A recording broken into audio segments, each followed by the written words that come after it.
but I'm not filming today. So a couple of things that came up from some people who've been submitting questions and things like that. Number one, there is, if those of you taking Network Plus, there is one slide in session 1 that has a test column. That should never have made it to the public airwaves in the first place. When we build these courses, we make references to practice test question numbers. So to help the designers out, I put that on the slides. They got every slide, they got that column off every slide except one of them. So I don't remember exactly what where it is in session 1, but it's one slide. I'm saying if you see a test column there, ignore it. And they are working on fixing that, so that's just a little bit of an administrative thing. Secondly, a question has come up about number conversions and how important they are on the exam. Well, I can answer the question this way. Binary, this is for Network Plus, by the way. So binary, obviously, you've got to know how to do, because being able to convert numbers from binary to decimal and back and forth will help answer any question you might have on subnetting. So that's first and foremost. As far as, oh, there's Ben. As far as hexadecimal and octal numbers, you want to know how to do those. The chances you're going to get a question on hexadecimal are, I would say, somewhat decent. The chances you're going to get a question on octal numbers is not nearly as likely. So you do want to have a cursory knowledge of how to do the number conversions, but like I said, binary by far is the most important. And also with the hexadecimal numbers and the octal numbers for that matter, for the purpose of Network Plus, you do not need to worry about any number over 255, because questions about hexadecimal numbers will tie into either one of two things. Reading something off of a Wireshark sheet or something like that, where you're looking at an IP address that has been translated to hexadecimal numbers, or the other possibility is something about a translation to a MAC address, and the likelihood you're going to get that kind of a connection on a question is pretty small. That being said, I do have a little bit of an exercise to take us through that will take a little bit of time, and it'll help any of you studying for Network Plus. It'll even help you to a certain extent for anybody studying for A+. But the idea here is that we just want to know, number one, how to convert numbers from one format to another. Secondly, a couple of basic principles when it comes to that. So, Ben says, one moment can't hear. Okay. Let us know when you can.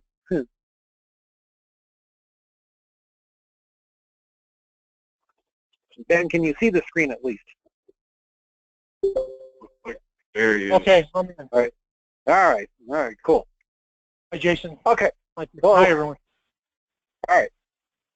So first things first on this front, and that is to convert 128 to binary, decimal, and hexadecimal and octal.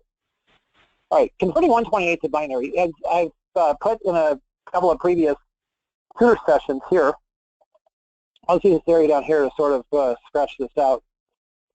When you're converting from binary to decimal, you always want to work what I call right to left. In other words, the very first binary number, I'm going to put a little spacing here, the very first binary number is going to be the decimal equivalent of a 1. And then all you do is you work your way back to the left, and in doing so, I probably should have spaces here, so let me just try this again. Okay. So then as you work your way backwards to get the decimal equivalent, you just keep doubling the decimal number. Now, for those of you studying for A+ and Network Plus, this is as far as you're going to need to go. You will not need to go any further. You won't get a question. They're not going to ask you to convert the number 1,000 in a binary or something like that. They're going to stick with anything related to IP addresses or MAC addresses. So basically 255 and under, all right? Now, when you are converting a binary, and this is kind of think of it, this is probably not the greatest of examples, but I'll go with it anyway, all right? When you're going to convert a binary to a decimal, all right? First thing, you take the decimal number, and then you figure out this. If I'm starting at 128, and this is just my own coin here, my own phrase, I say let's play The Price is Right. Have you ever seen the game show The Price is Right? What's the objective? It's to guess as close as you can to the number without going over, right? If you've seen The Price is Right, that's what the goal of the show is.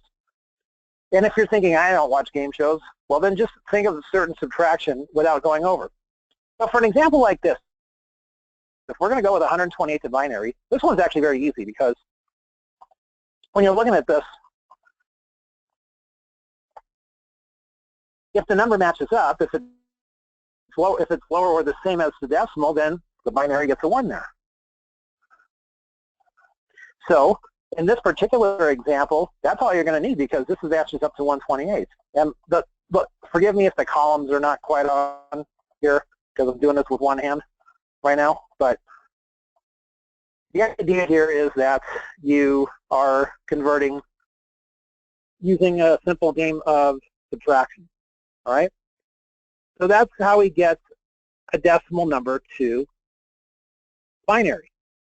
Now, just because the 128 one was very easy here, let me throw another number in here. Let's just say we want to do 88. We want to get 88 from binary to decimal. Let's see, from decimal to binary. All right? Okay, so let's play prices right here. Somebody tell me under this 128, is it going to be a 0 or a 1?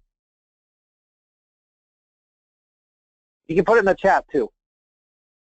Come on down. You're on The Price is Right. Ben says 0. He's correct. Okay. Excellent. Eric's throwing a 1 in here, wasting no time. All right, now, we got to pause this for just a minute because once you allocate that, you got to subtract now. Now you've got to subtract. So over here, I'll just do a little math.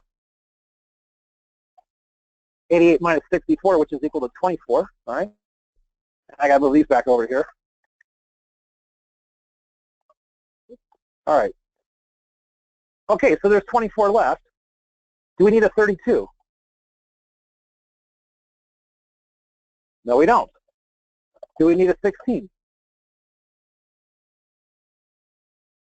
Yes, we do, because 16 is lower than 24. Now, if you subtract those two numbers, you've got 8 left. That will fill that in right there. And then you're done.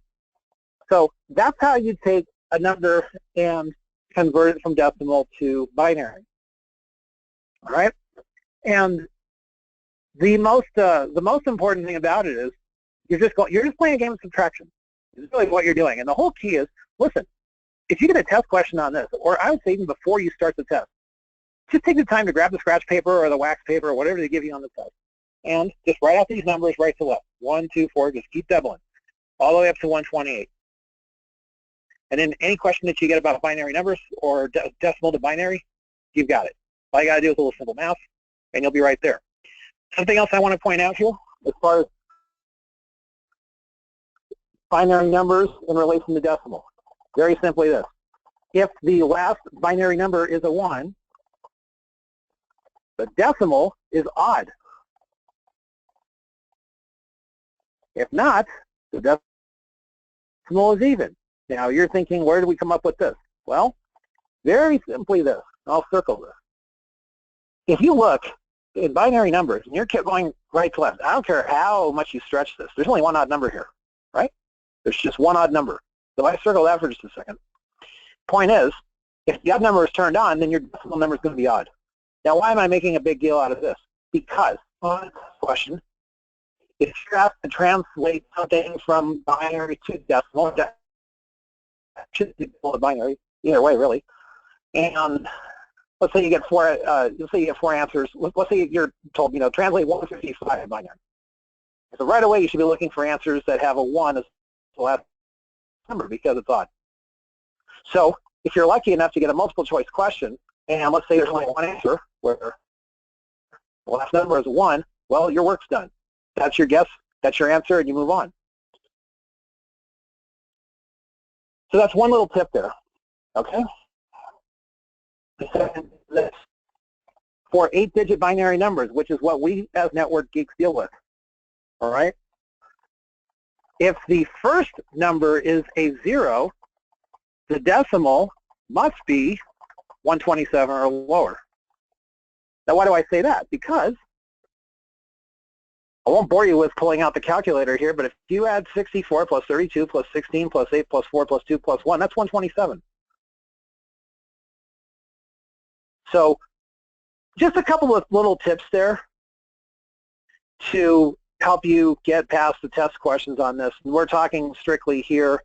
This is the, let me just create a line here. This is the 1/28 decimal to binary. All right, there's one for you.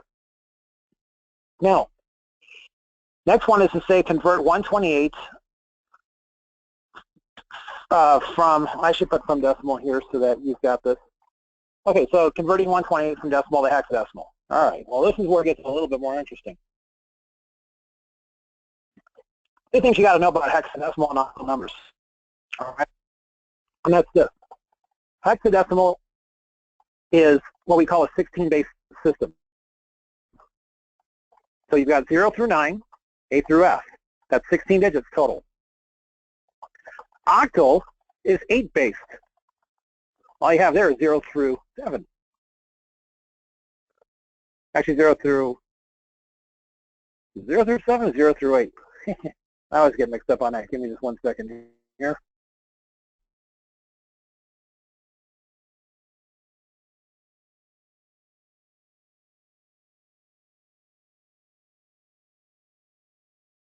I was looking at that when you do the 0 through 7. 8 up. Jason, when you do the 8 through up, yep. Where I get mixed up at is where it gets to 16 and it goes over to 10 again. You know, I was thinking, you know, A is 1, right? B is 2. A is 10, A is 10, and B is 11.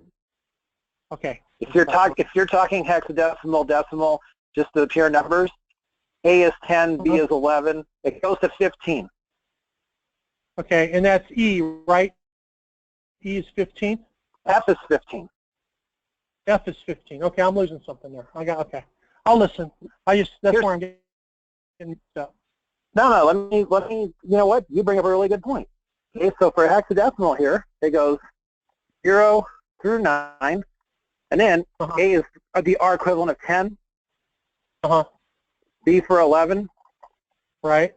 C for 12. Okay. D for 13. E for 14. F for 15. And then it gets to 16, you have to start over again. Right. So let me just do that really quickly before we get on this. This will benefit, I think, all of us on the call.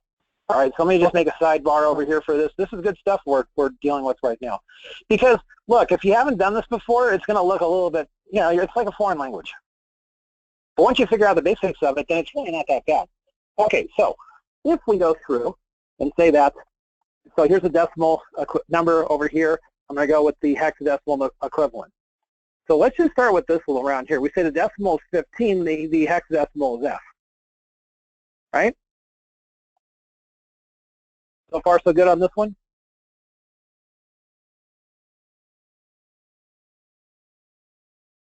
So somebody tell me this. If the decimal then is 16, what would the hexadecimal be?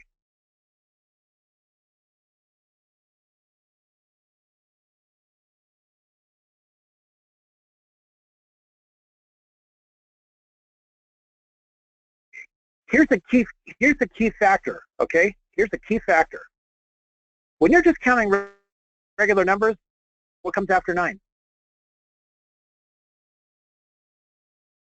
10, right? These other numbering systems work the same way. Now, if you are thinking, well, how do you really see that? Well, let me just throw another number in front of this.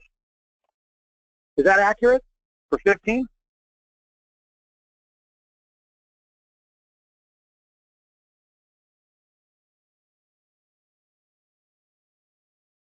In other words, let's just look at decimals for just a second here. All right, let's look at this.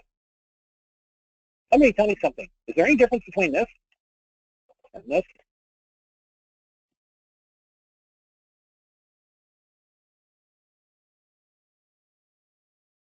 There's no difference between those two numbers, correct? No difference on numeric, but wouldn't there be a difference with the F with the look like an O? But no, there wouldn't. It'd be 0, 9, or 9. But if you're putting it in for hexadecimal, 0, 9 could be different, though, couldn't it? Well, yeah. But what I'm saying is, if you're just looking at pure numbers here, there's no difference between a 0, 9, and a 9, right? Right. I mean, forget the calculator. I'm just talking about how one reads a number. Right. Okay. Okay. All right. So, on the same token, let me ask you something. Is there a difference between this and this? No, if you're thinking that way, no. No, there isn't. Okay. So when we're counting regular decimals here, what comes after 9? It'd be 10. Exactly. Exactly. Okay. If I go here, when you're counting hexadecimals, it's the same thing. Look, okay. Here's the whole thing about hexadecimals. It takes you longer to get to the next digit than it does in regular numbers. Because regular numbers, you're counting 0, 1, 2, 3, 4, 5, 6, 7, 8, 9, 10. Uh-huh. Hexadecimal, you're counting 0, 1, 2, 3, 4, 5, 6, 7, 8, 9, 10, A, B, C, D, E, F, and then 10. Uh-huh.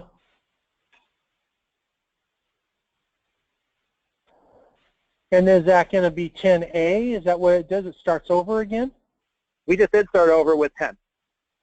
Okay. That's 10.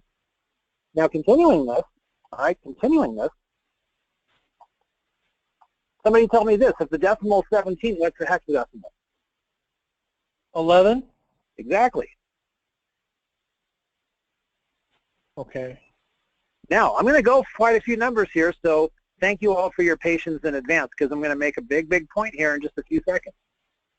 Okay. If the decimal is 18, what's the hex? 12. Okay. Keep going. 13. Right. 14. That'll be 15. 10. Goes back to 10. Why? Can't be the same number twice. Oh. 0, 1, 0. Okay. I don't know. I'm sorry. I just don't know. I just see the patterns. Yeah. Okay. So the pattern. Okay. So I'm going to. That's no problem here. All right. So I'm going to continue this pattern. It's actually 16. Okay. Okay. Now I'm just going to keep going for a couple more here, but then we get to the junction here in just a minute. What's that one? 20? I'm guessing. That's okay. That's a good guess. Okay, but you remember now, hexadecimal digits go 16 deep. So this is 1A. Because if you look at the second number down here, it goes 0 through 9 and then A through F. Okay, that's where 1A is. Right. So then if we're continuing this now, this would be 1 what? B. Exactly. Okay. So let me do a few more of these.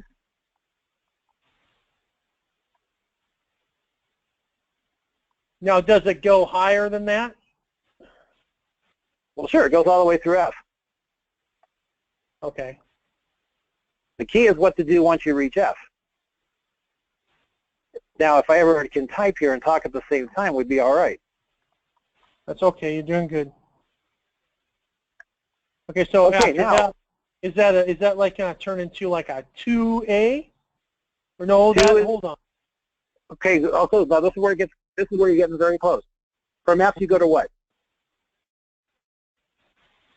I'm thinking 2A. That's what I'm thinking. You're close, but you go to 0.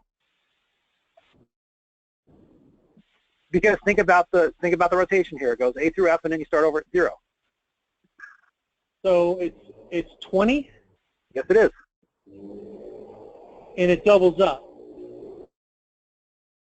Right. No, you go the next 21. Next one's 21, and you just keep right on going. So yeah. So if you're just trying to do the count, this is how it's done. Now, that's interesting because you have 19 going to 25, and it skips 1 alpha, 1 bravo, 1 charlie, 1 delta, 1 echo, 1 foxtrot, and then it stops 32 at 20. Yeah, exactly. If you go up to Well, if you go through the next pattern, it would go back to, it would be 2 alpha, right? It would go 20, 21, 22, 23, 24, 25, Right. 26, 27, 28, 29, and then 2 alpha, 2B, 2C, yeah. Okay, all right. That makes sense. Yeah. So the question then becomes something along these lines, which is, well, that's all well and good, but I don't have time to study all this on, I don't have time to do 50,000 numbers when I'm trying to answer a test question, which I totally respect, okay? So the question then becomes, is there a mathematical formula that you can use? And the answer is absolutely. So basically, what you're looking at for this is, if we were, let's say for example, let's see if we can figure out one, well, first of all, let's see if we can figure out one kind of pattern here, which is, every time you reach 16, the hexadecimal goes up by 10. So let me highlight those. Here, and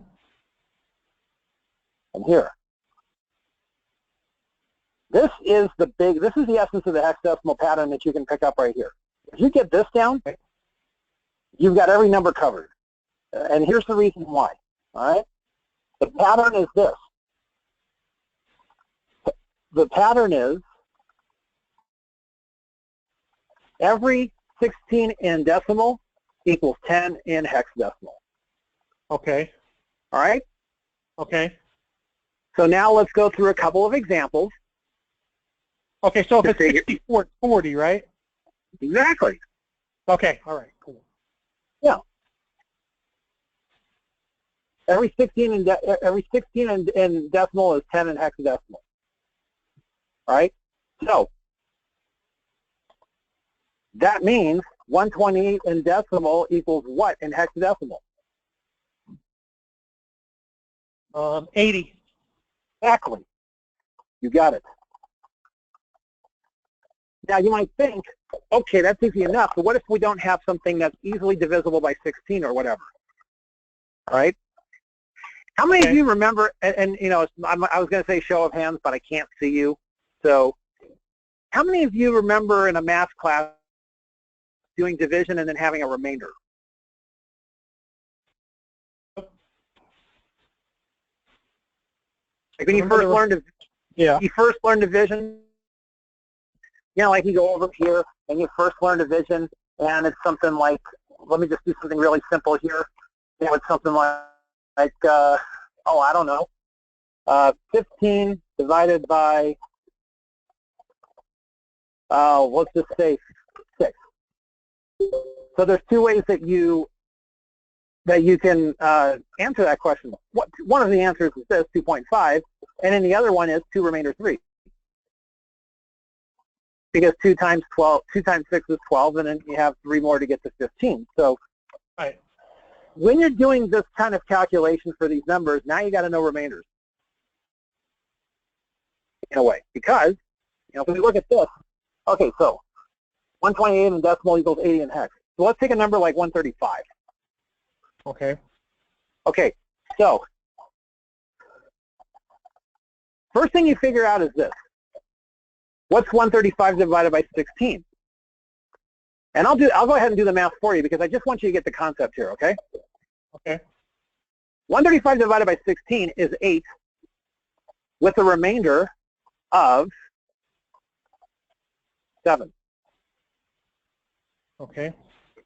Now, here's the only thing you have to remember, because you're doing a division here,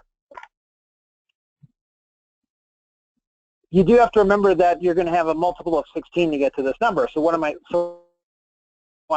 saying here is, when you have, and we're only going to stick with the context of what we need to know for the test, when you have a 3-digit hexadecimal number, you're more than likely going to end up with a 2-digit number here. So if you know that 128 in decimal is 80 in hex, basically what you're just doing here is adding 7. So you multiply by 10, And then basically what you have is this: 135 in decimal equals 87 in hex. Because you have that extra 0 there, like we do here, and then you've got to add that remainder. So when you're doing the hexadecimal conversion, it's basically a division with the remainder with a remainder tacked on. Of course, you have to make for that extra digit because you've got to be able to do something with it. So that's why I have multiplying by 10 here. So like when you have 135, you know, it's not going to be 8 plus 7. It's actually going to be 80 plus 7.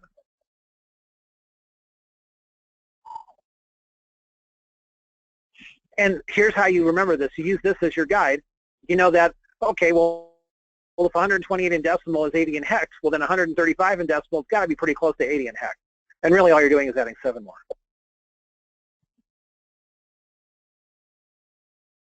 So I'll do one more for you here. So we got 139 in decimal. Well, here's the way I would do it. Once you get a couple of these numbers down, 128 in decimal equals 80 in hex, right? We've already established that. So then what you do is you add 11 to both, which means that 139 in decimal is 8 what in hex? What's 11? Look on the paper.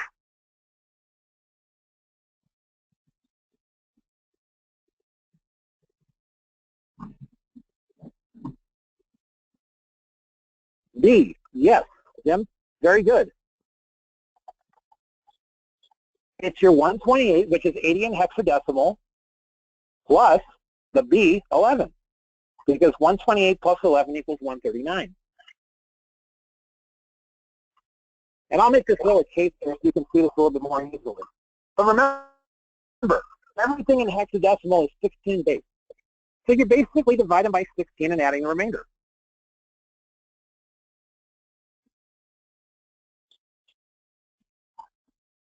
Adding the remainder, that's kind of not the best way to say it. Tacking on the remainder as the next digit would be the more correct way of saying it. So it's almost like you're just running these together. You're concatenating here. You're not really adding, but that's really how it's done. Divide by 16, concatenate the remainder. By the way, if you don't know what concatenate means this: you add two pieces of text together. So you treat that number like a piece of text, and you just tack on the remainder.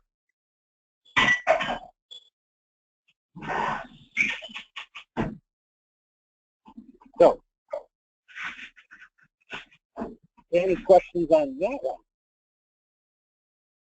So yeah, you were able to get 8B in the hex, right? Yep. 128, 80. So you have to know that B is 11. You chart this out in full. Right. It's like 27 is like 1B. That's what I was looking at. So. Yeah. Now, if I may give some friendly advice on all of this, when you're studying, bring up your Windows calculator. Go to, I don't know if you're using Windows 10, it's the programmer mode. If you're using Windows 8 or Windows 7, I forget what mode it's in, but one of these modes has all these hexadecimal, octal numbers and whatnot. Use those to check your answers. Okay. No sense sweating this. Okay. So. Actually need to download a calculator. No, actually, if you have, well, if you don't have Windows, yeah, but if you do have Windows, it is programming. Thanks, Jim. Right now, yes. Yeah, if you have Windows, just bring up the calculator, go to the menu. In the calculator, in the menu, you got, I got it right on my other screen because I'm double checking my work here. But you've got standard, scientific, programmer, and day calculation, and then you've got your converter stuff. So use the programmer mode, and you can put in any decimal number and get the equivalent, hexadecimal, octal number, all that stuff. Binary too. Use that to check your answers.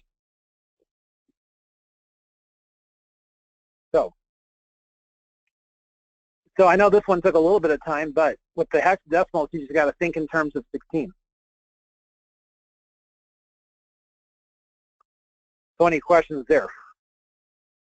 I do realize that, you know, having an hour to do this, we're just gonna get kind of surface on this, but I still think if you practice this a little bit, it'll start to click. Took me a little bit of time when I first did it. I'm still double checking my work all the time, so don't worry about that.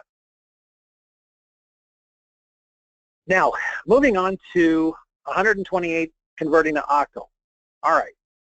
Let me make one declaration on octal before we go any further.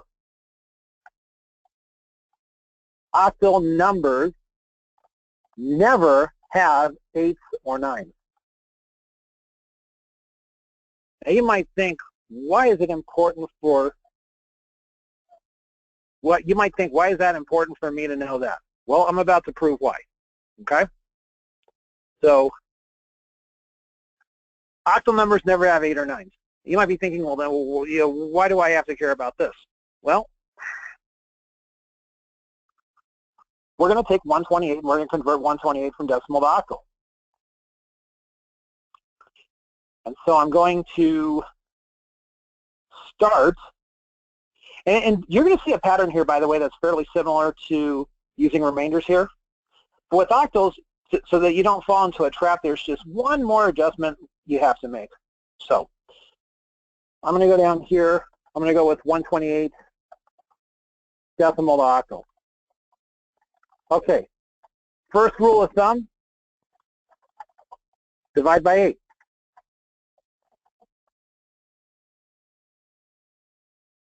And concatenate the remainder.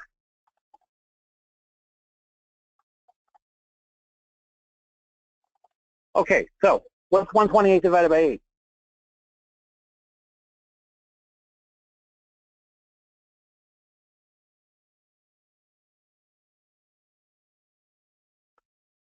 You can use a calculator on this if you want. Somebody can actually announce it or put in the chat box here. But 16, okay. 128 divided by 8 equals 16. Got it. So 128 divided by 8. Now you want to, listen, you want to get in the habit of doing this when you're making these rules, making these divisions here so you don't get trapped. 128 divided by 8 equals 16, remainder 0. There's no remainder here. So far the octal number is 160.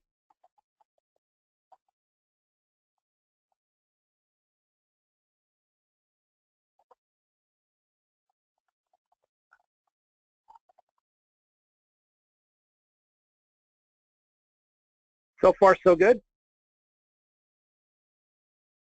Okay. Now, let me just tell you this. If you put this as your answer on the test, it will be wrong. This is what I'm about to show you is the important thing. This is the one piece people tend to forget. Okay? Oh. You have your original number, all right? Then, here's what you must do. Take the number that was not part of the remainder and divide by 8. Meaning 16 divided by 8, which is what? 2. 2, remainder 0. Then concatenate that onto the last digit, which was 0.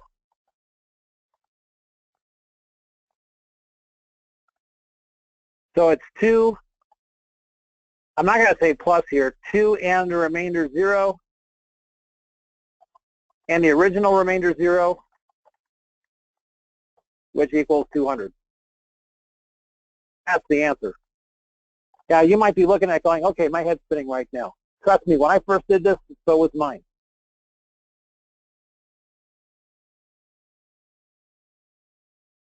This is one you got to take your time with. Yeah, exactly, round and round, right. But the point is, you have to keep dividing by 8 until you have nothing else to divide by 8. We put that as a rule here. So why would you add the 2 zeros? That's the only thing. I understand dividing down. Yeah. I'm trying to understand where okay, equals 2 and the remainder 0. Okay, so and original remainder 0. I'm going to add some stuff over on the right to maybe explain this a little bit more here, because like I said, octal numbers can be a pain to deal with. So I totally get that. Okay. The rule is to keep dividing by 8 until you can't. Right. You do that, you'll get the octal answer correct every time. Now, so let's go through this. When we first have this number, 16, remainder 0, we concatenate this. So far we got 160. So far so good on this one? I'm saying right here? Yes, okay, good. All right, perfect. Now, my point is, it says, take the number that was not part of the remainder and divide by 8. Well, if we're doing this, let me do a little drawing here. This part,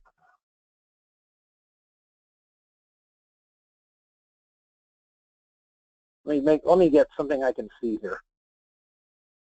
Let me get the highlighter up. Sorry, I'm taking so long. All right, here we go. All right, this I can do. I don't know why I can't see my cursor here, but that's beside the point.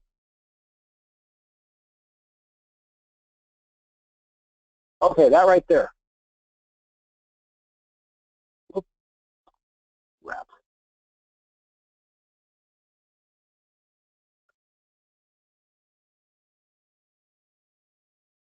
I did not mean to put the 0 in there, so let me just take the highlighting off there.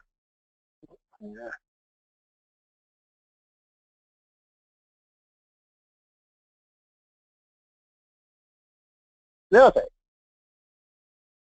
Okay, so here, 16 remainder 0. So far we have, so you got the 0. So here's the deal here. You got the 0 on the end.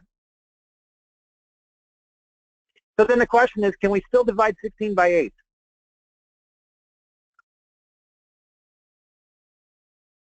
We can, and we have to.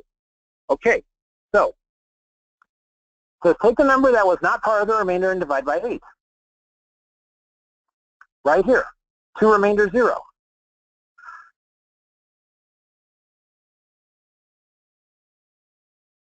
So then how do you write, so let's just do a little sidebar over here, okay?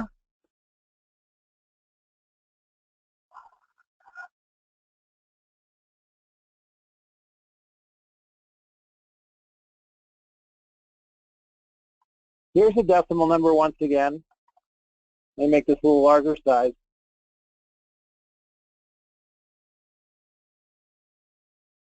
Okay, here's the decimal, there's the octal.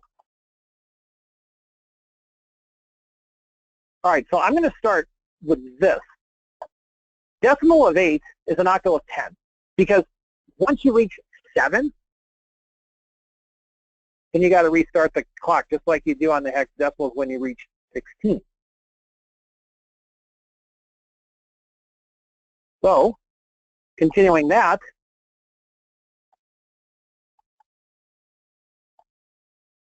whoops.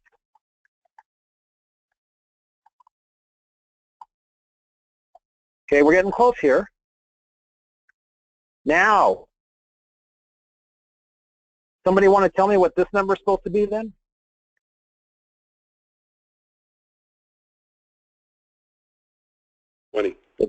It's 20.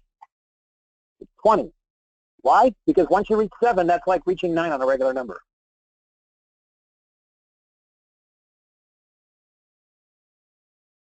Okay? So now let's take that and go back over here. So over here, you've got 16 divided by 8, which is 2 remainder 0. So by itself, that's 20, isn't it? Yep. Okay, true. But you still have that 0 up here that you had earlier, don't you?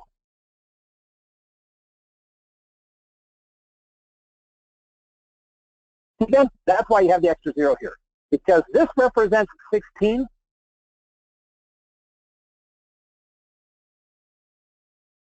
And this number here represents the original digit that we got from the original remainder. So I'm going to draw a little arrow up here.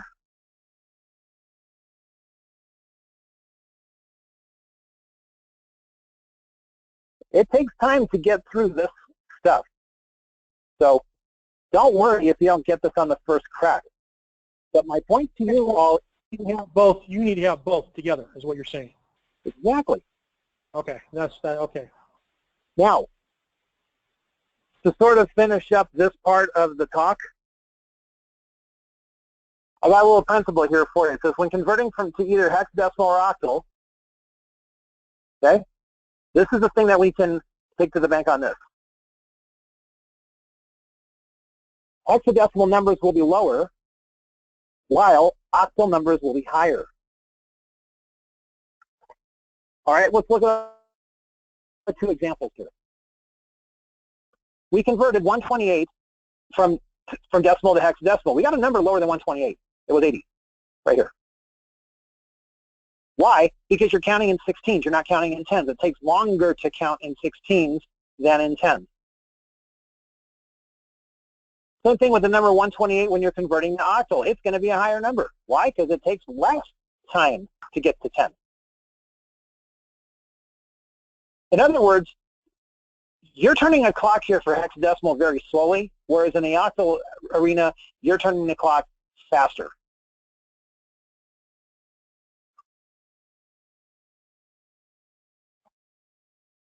So I say that because if any of you get a test question on hexadecimal or octal, well, the first thing you got to remember is this. All right, what's my decimal number? If you're asking for a hexadecimal, if they're asking for a hexa, it's going to be lower. So any number that's higher, get rid of it. Not the right answer. Conversely, if they're asking you to take a decimal number and make it octal, your thinking needs to be, oh, okay, well then it counts faster, so it's a higher number. So if you see any lower numbers, wrong answers. That's your first principle there on all these conversions. And of course, if you're converting the other way, well then the opposite's true. You know. But on that scale, hexadecimal numbers will be the lowest, decimal numbers will be in the middle, octal numbers will be the highest. Binary is a different ballgame altogether, so we don't care about that. Not here. So is that going to take a little bit of practice? Of course it will. It took me a little while. But I would, if I were you, spend more time on hexadecimal and spend a little time on octal. The hexadecimal question is far more likely. Now, I know we don't have a ton of time left, and I've talked quite a bit this whole time, but this, you know, this is not a concept that you can cover in 2 minutes, so thanks for bearing with me. We have just, I'm just going to go with, I'm just going to have us do one of each here. I'm not going to worry about this one right now. But 100 from binary, okay, so we got 3 actually. 100 from hexadecimal to decimal, 100 from binary to decimal, and 100 from octal to decimal.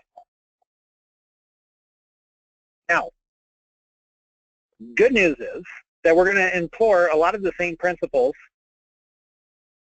that we did converting the other way. Let me demonstrate. Okay, so this one down here, where we've got 100 from, what do I have here? Okay, hexadecimal to decimal. This is where you need to have good division skills, basically. All right. So, okay. And something that I probably should have done here. Oh, I'll keep this example because the number I just put here is just very, very slightly out of the realm of what you'll see for an IP address or whatever. But I mean, this is still gonna play out really, I think, pretty well. Okay.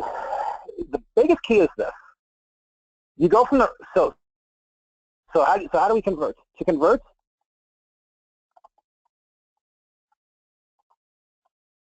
start from the right and keep multiplying by 16. Now, that in itself is not a very good explanation. But let me break this down a little bit further here, okay? So, if I'm going backwards here, and I'm going to put another number up here so you get a better example of this, right? So,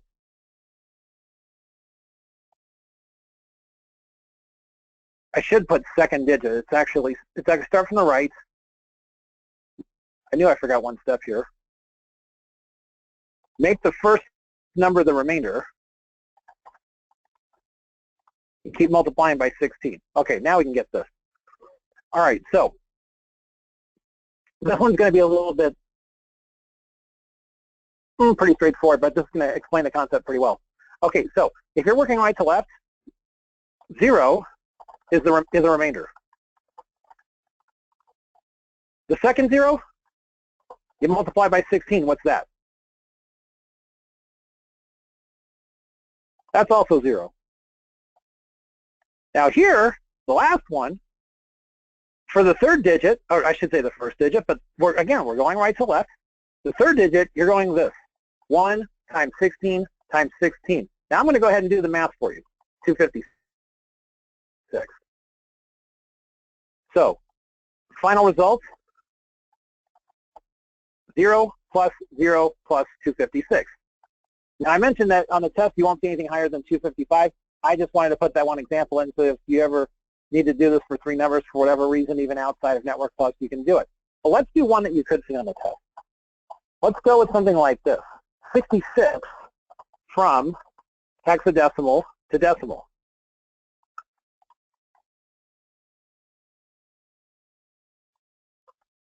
Okay.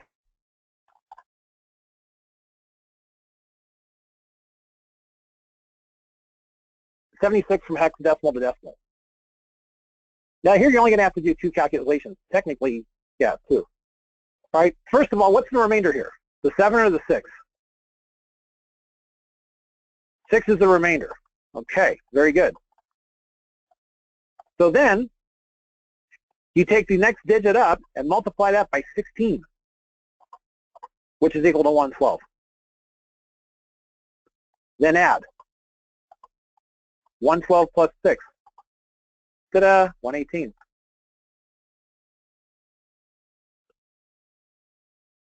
That's all you got to do to get a hexadecimal back up to a decimal.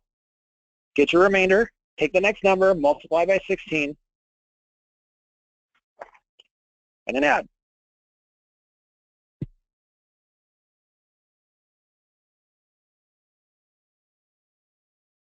Now, just so we get practice with one with letters here, let's do this.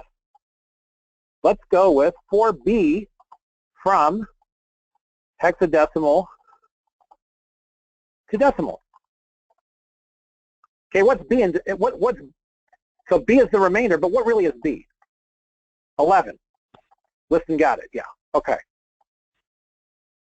And then 4 times 16 equals 64, and then you add. So 4B in hexadecimal is a decimal of 75.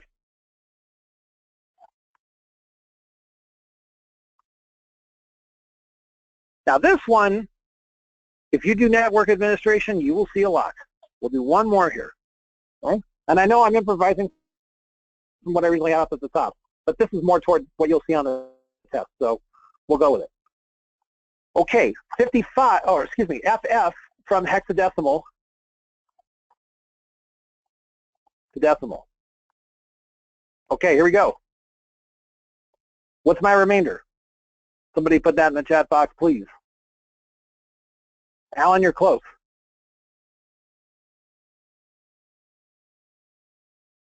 Alan, you're getting closer. This is really good here. All right. What's F? Liston's very close. You guys are all surrounding the number here. 15, right. Remember? Let me look up here. Let's see, I got this. By the way, write this down for when you take the test if you need it. F is 15. Okay. So F, yeah. Oh, yeah, I know. I've done that too. I've mistaken it for 16. I don't know how many times. Listen, it's all right. F is, no. We're good here. This is a no contact sport right now. All right. So F is 15. Okay, tell me what the math on here. What am I multiplying to get the rest of this?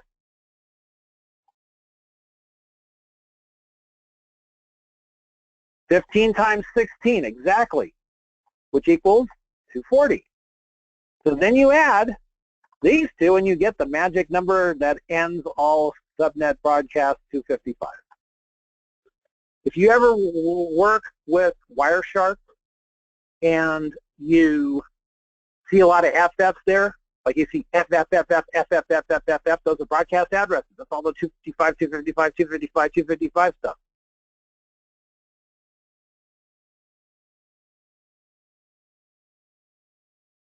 So like I said, does this take a little practice? Of course it does.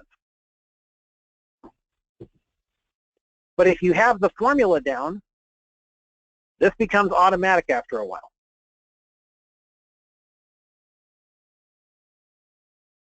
Now, I just want to take you with that. Dang Wireshark and its love of F. Ha ha ha. Yeah, true. Funny. Okay, I know we don't have that much time left, so I'm just going to quickly do one of these. It's not going to be the same as the one up at the top here, but you know, who cares? Okay, so let's go with something like this. Oh, let's go 77 from octal to decimal. All right.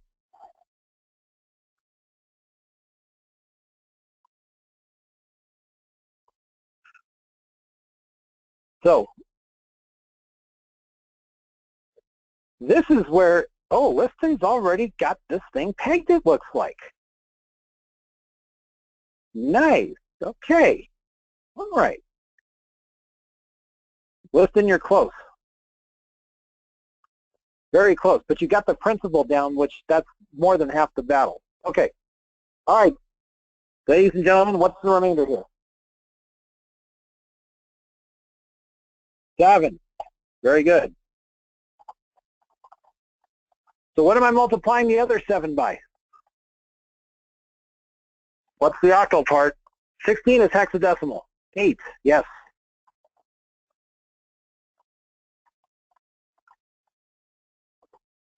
There you go, 63.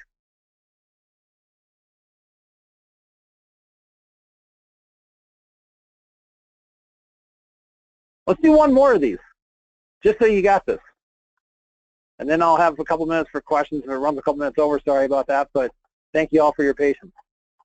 Actually, let's do this. This will be more fun. Okay. What do we start with here?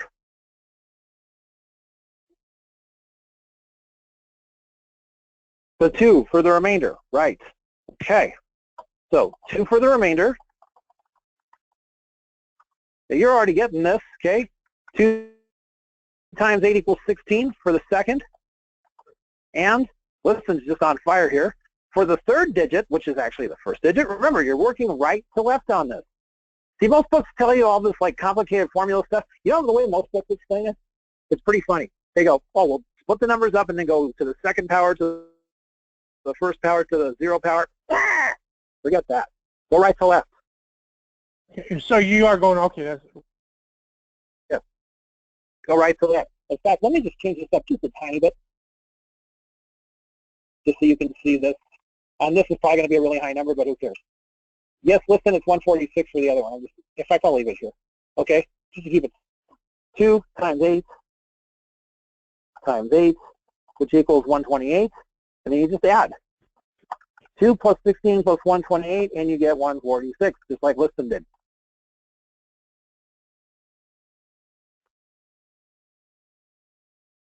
And no, I did not think this was going to take the whole hour or close to it, but that's quite all right. After all, you could get a couple test questions on these, and if you get the formulas down, those are 2 or 3 questions closer to your passing.